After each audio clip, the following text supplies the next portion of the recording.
শিক্ষাবিদ প্রাবন্ধিক আহমদ শরীফের মতে মনুষ্যত্ব সম্পন্ন ব্যক্তি হবেন যুক্তিবাদী এবং বিবেকবান, কথায় কাজে মতলবে অভিন্ন, হবেন সংযত, সহিষ্ণু, সুজন, সজ্জন, যারা নিজের দুঃখ, ক্ষতি, যন্ত্রণা কামনা করেন না, অন্যের জন্যেও তা কখনো তার কাম্য হয় না।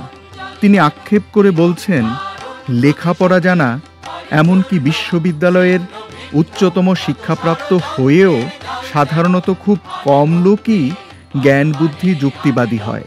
তারা শৈশবে, বাল্যে, কৈশোরে ভূতে, ভগবানে, নিয়তিতে, তিথিতে, লগ্নে, গ্রহে, রাশিতে যে আস্থারূপ মগজ ধোলাই পেয়েছে, তা থেকে মুক্ত হতে পারে না অর্জিত বিদ্যাবুদ্ধি, যুক্তিজ্ঞান, প্রজ্ঞা, বিচার বিতর্ক প্রয়োগ করে না বলেই।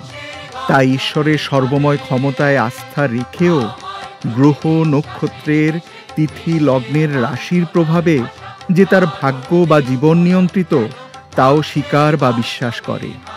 এই অসঙ্গতি বা অযৌক্তিক, অবৌদ্ধিক অসামঞ্জস্য তার মন বুদ্ধির অগোচর থাকে।